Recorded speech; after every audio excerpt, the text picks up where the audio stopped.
Welcome to MOOC course on Buddhist philosophy. The title of this module is Transition from Dinnaga to Dharmakirti, Part 1, Inference for oneself. The outcome which is required from this course is acquainting the student with the development of the Buddhist logic from Dinnaga to Dharmakirti.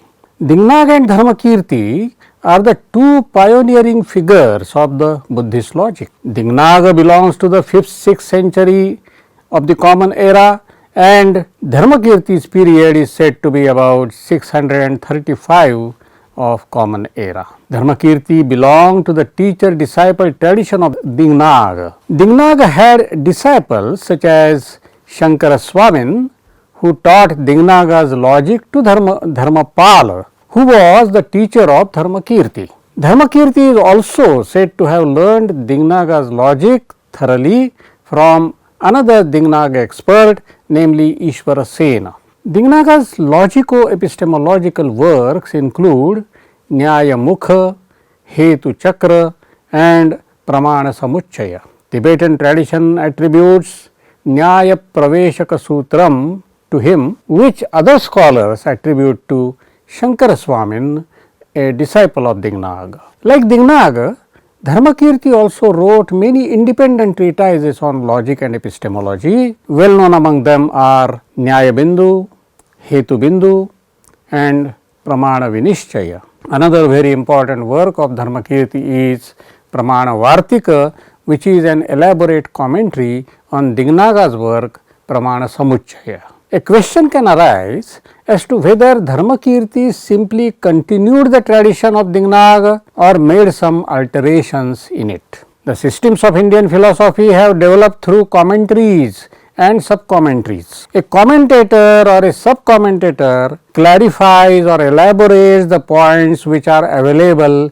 in unclear or abridged form in the source text. In the course of elaboration, the commentator adds many details which may constitute the commentator's original contribution, but the commentator generally does not disclose his additions or alterations as his own contributions, but tries to show that everything was implicitly there in the source text. Sometimes the commentator may even find some inconsistencies or deficiencies in the source text, but the tendency of the commentator is not to disclose them, but to hide them or remove them by offering an alternative interpretation. The commentator has also the task of defending the system against the criticism coming from the defenders of rival systems of his time. The commentator in this way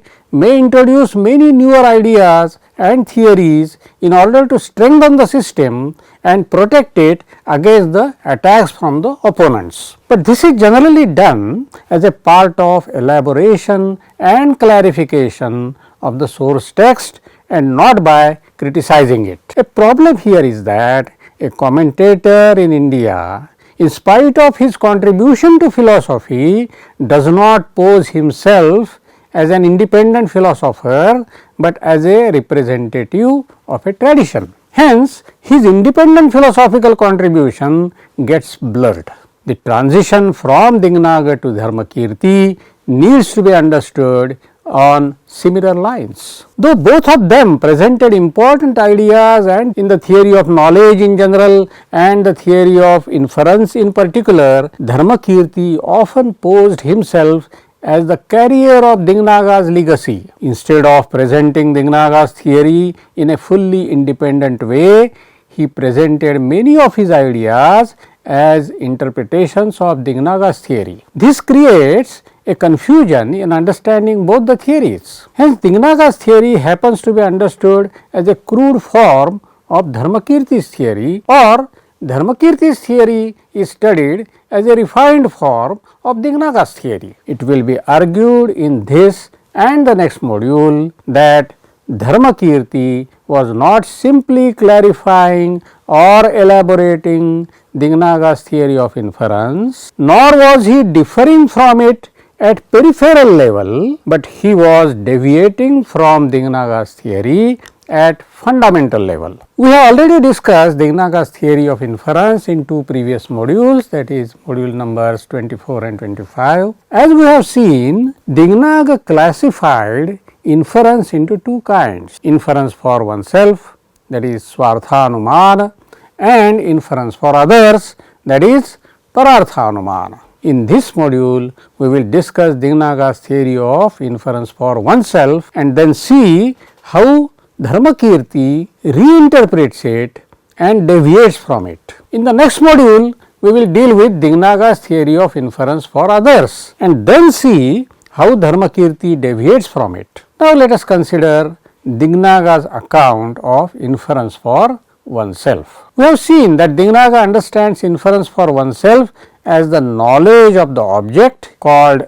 target property, that is sadhya dharma, based on the sign or mark called linga or hetu. Dinnaga points out that a genuine mark or a good hetu, sadhetu, must possess three features, which is called trairupya, and in this sense a good hetu is called as trirupa. The three features are: 1. Existence in the subject of inference. So, subject of inference here is called anumeya.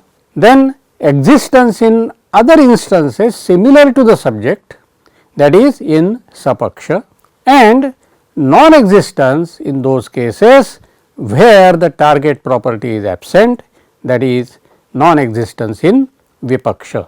Dinnaga's theory of triple character, that is trairupya of hetu, played a fundamental role in the development of Indian theories of inference.